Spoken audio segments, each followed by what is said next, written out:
Welcome to Coffee with Viking. I am Mike. Cheers.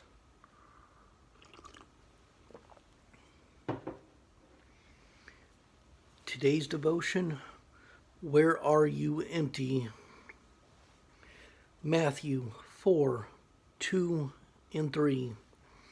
Jesus fasted for 40 days and nights. After this, he was very hungry. The devil came to Jesus to tempt him, saying, "If you are the Son of God, tell these rocks to become bread." And this actually leads up to one of my favorite quotes, that man shall not live by bread alone, but by every word of God.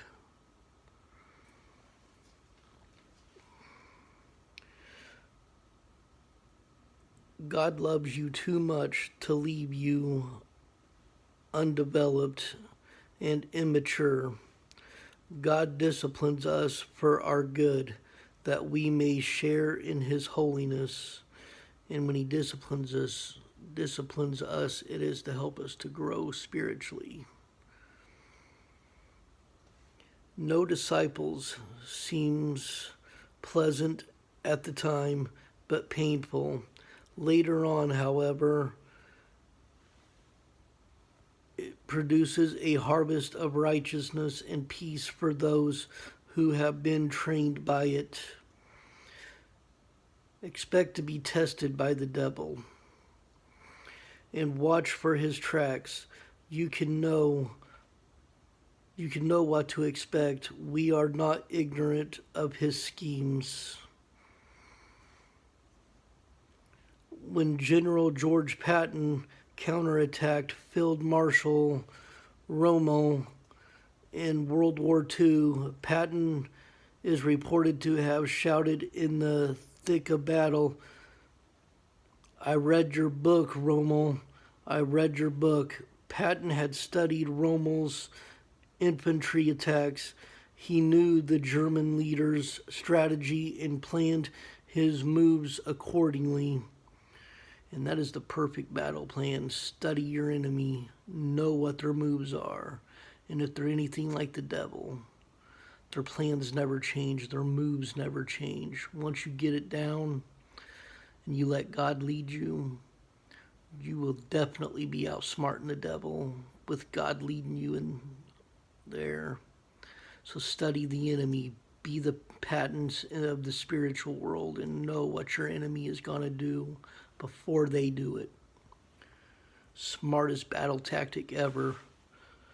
And I am a huge fan of Patton and his war strategies. I've always been a bit of a history buff, so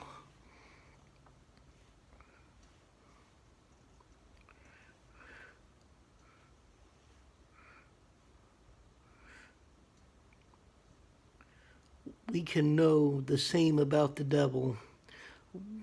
We know Satan will attack weak spots first. So we need to definitely protect those weak spots, and we know our weakest points. So protect those above all else through prayer and through putting Christ and his angels in front of that one before all else. 40 days of fasting left. Jesus famished, so Satan began with the topic of bread. Jesus' stomach was empty, so to the stomach Satan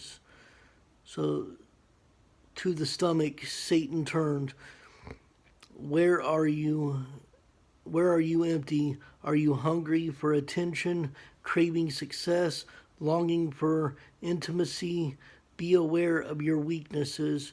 Bring them to God before Satan brings them to you. It is best to definitely know where we are at our weakest. And it may not, like it said here, it may not even be a physical part of us. It could be something up here, something we long for. A lot of us, it could be love. That was one of my weakest points for years, and I'm sure a lot of yours, is that longing for love. And once you reach a certain age, you tend to just walk away, especially after all the failed attempts. But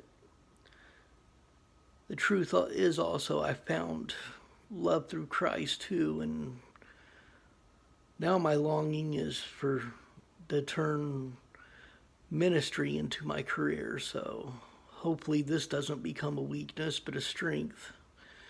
But whatever your weakness is, know it and make sure you guard it and study your enemy, because he will